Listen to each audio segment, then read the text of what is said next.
How's it going, guys? Welcome back, and I hope you're doing well.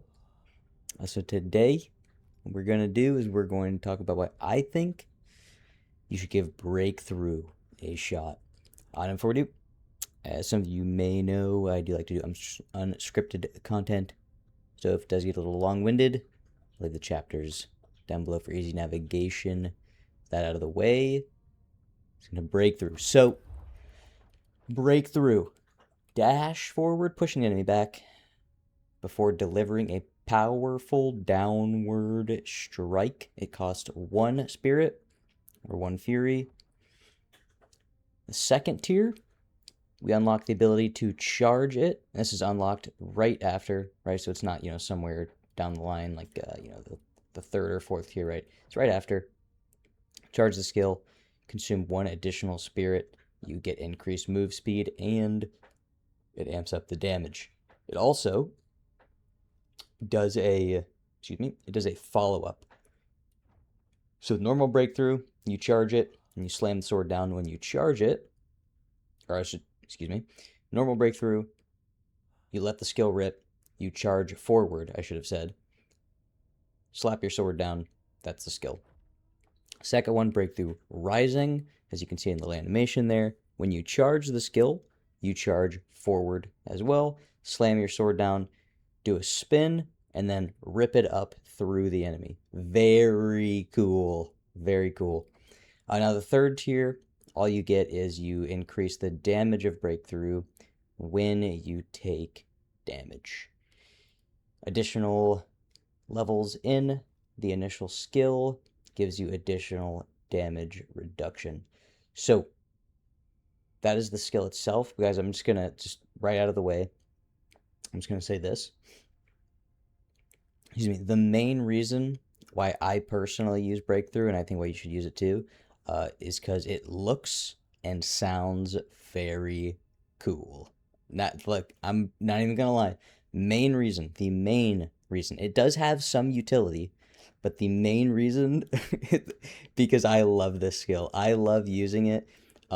Mainly because, again, it's not best in slot, it's not the best skill ever, but it looks really cool and it sounds amazing. The second tier, the sound that they gave it when you do the follow-up attack and you rip through upwards, you do that upwards slash, it sounds like the first crisp cut into construction paper with a slight metallic tint over it. It's the best way I can describe it. It's just, it rivals the sound of a charged Counter-Strike. It is beautiful. So yeah, okay, with that out of the way, that's the main reason why I like the skill. But now let's get into some of the utility of it.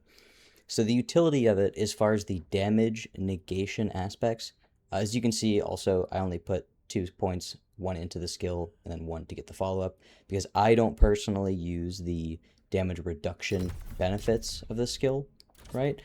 Because, with my playstyle, I prefer not to get hit, right? Also, while playing hardcore, that aspect of the skill isn't really viable. So this is also one of the skills that, I don't really talk too much about the differences between hardcore and expert or normal, but really it's hardcore and all of the other difficulties. So I want to separate those two. So if you're playing expert and below, you can actually get a very large amount of utility out of using this skill, right? And speccing into the damage reduction aspects of the skill, stacking it with heat of battle and indomitable. It's even further increased, right? When you use Warcry, right? And you get your damage reduction from Warcry mixed with these 2 passives here, and then you get Breakthrough, right? Then you're going to really be maximizing the damage output of the skill while also getting some of that Fury back, or Spirit back from Indomitable. And then again, getting less damage taken, even more with Heat of Battle. So really with all those things, and something else to mention, just a quick note again, Phantom Knight's Veil, which you should have up all the time, gives you reduced stamina damage, right? So Phantom Knight's Veil with Heat of Battle, Indomitable, and Warcry, that's all really building around taking damage and being tankier. That's how you're going to get the most utility out of it. right? And not playing hardcore. So that's really like, if you want to use the skill in all of its scope, I would recommend using it in expert and below, but you can still use it in hardcore. Okay, for the main aspect, as I said earlier, kind of the style points, it's flashy, it's really cool, it sounds good, and it's fun to use. Um, but now I want to talk about, again, I'm going to switch over to hardcore. The utility of it as far as damage negation in hardcore isn't really viable. And again, to be very clear why, it's not so much that you can't reduce the health damage you take, because again, with all of these things, right, Warcry, Indomitable, Heat of Battle, blah, blah, blah, and a proper gear set, right, especially if you're wearing plate or something like that, you can definitely reduce the amount of health damage you take. However, even with, as I said earlier, the Phantom Knight's Veil buff, the stamina damage you take in hardcore is obnoxious. Like, if you miss one brink guard, or if you get hit one time in hardcore, the stamina damage multiplier that gets applied to you in hardcore is actually obnoxious. So it really, like, again, you can tank a hit and be pretty fine as far as your health goes, but your stamina, it absolutely nukes it. So being tanky in hardcore really isn't as viable as a playstyle, right? And again, you can, if you kind of know your enemy's combo and you want to use breakthrough to tank like maybe the last hit of your enemy's combo, and it's like a softer hit, right? It's kind of like a lighter hit, not like a huge, like a huge blow from one of the mace or the Warhammer Dragonkin. Sure, yeah, right. You can tank through it, get that, awesome. But for the most part, you're not just going to be running through everything like you would be able to more in expert and below. So that really, as far as the tanking playstyle differences in expert and hardcore, that's what I would say about breakthrough. Because if you're trying to tank a lot of damage, as you may or may not know, breakthrough is a great skill for that. But now the other utility that breakthrough offers, and more of the reason why I use it, again, besides the flashiness and the cool factor, right, is because its activation time is actually pretty quick. Its charge time is quick, and another small note is Phantom Knight's Veil. The pulses that Phantom Knight's Veil emits actually come out really quickly through breakthrough. So some skills, like Inner Fury, when you start to charge them, the Phantom Knight's Veil pulses are slower to emit as you're charging them sometimes, right? With some skills. With breakthrough, it's actually pretty quick. So you get that resume stagger, so you can resume stagger and keep your enemy poise broken when you use breakthrough as well.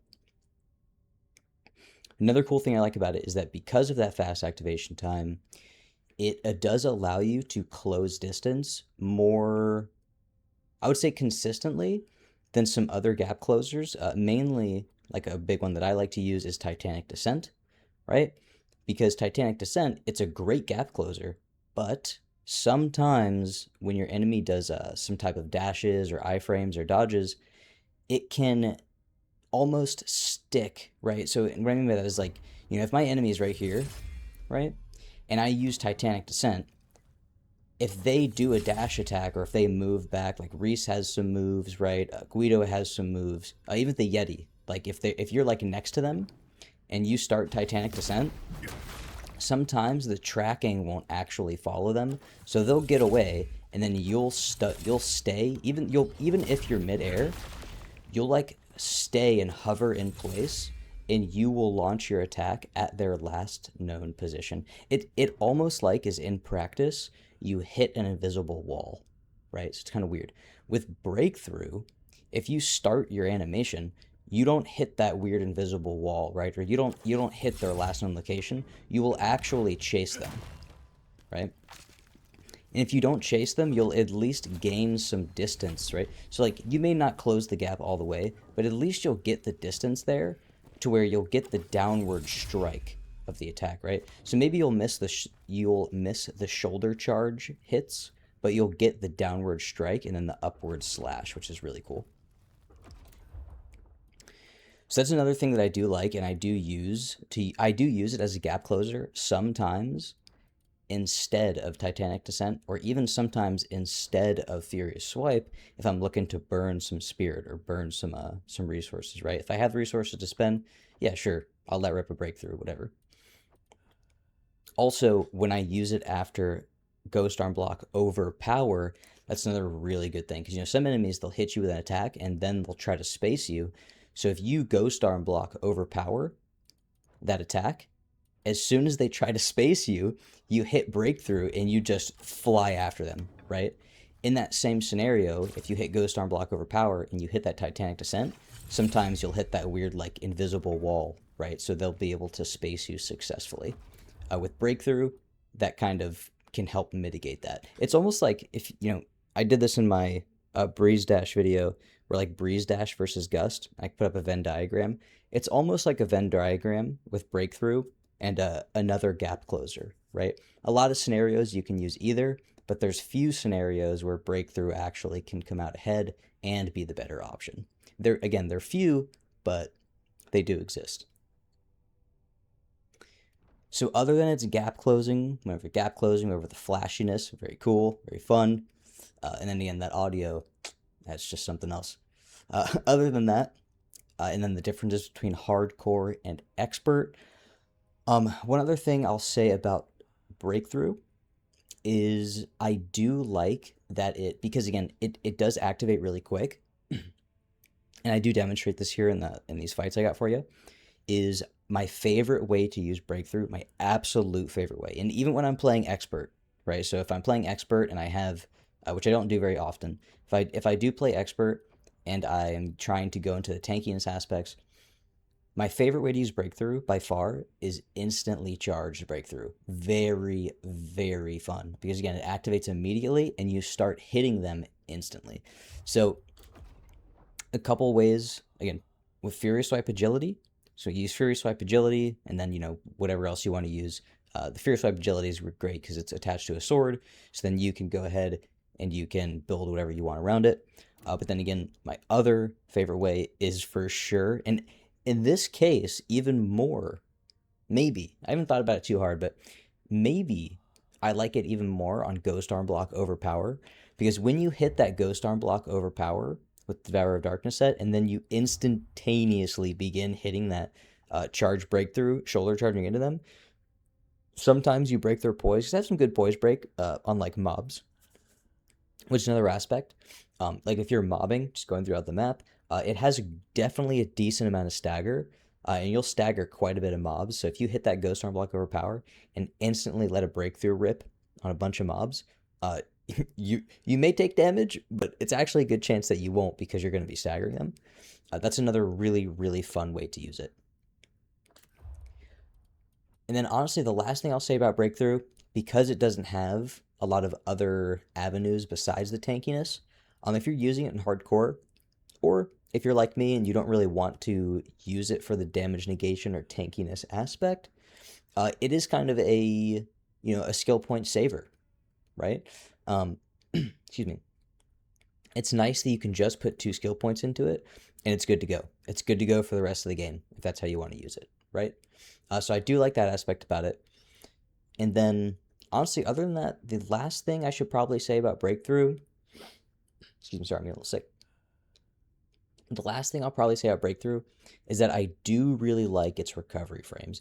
After you're done with that upward swipe, it's really easy to hit a furious swipe, counter strike, or whatever type of, however you want to negate damage.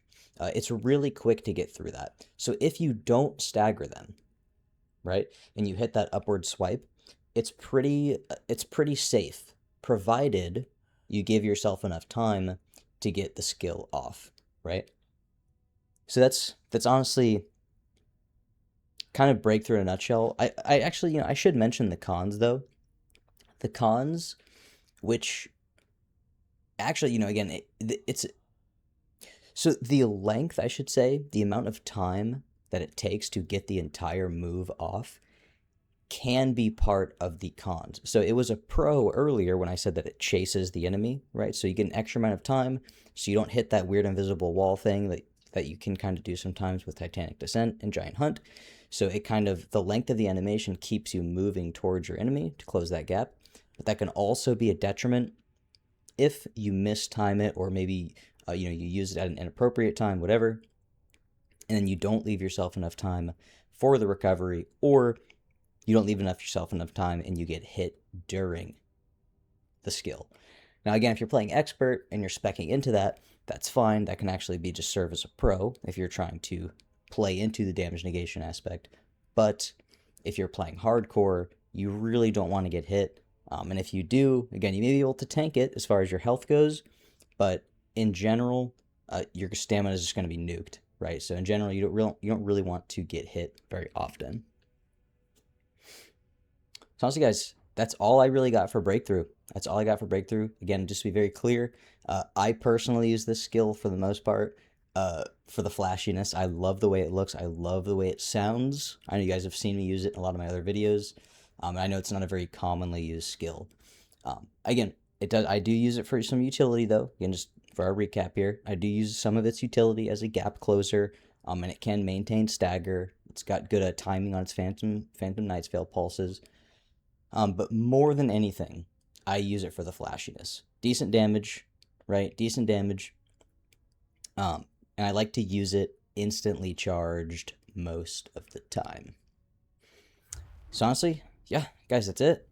I hope you enjoy the fights. If you enjoy the video, please do me a solid, consider subscribing. We're almost at our 1 million, guys. We're so close to our 1 million goal. So if you did enjoy if you enjoyed the video, do me a solid, please consider possibly subscribing if you'd like to see some more videos. Other than that, again, guys, I hope you enjoy the fights, and I will see you in the next one.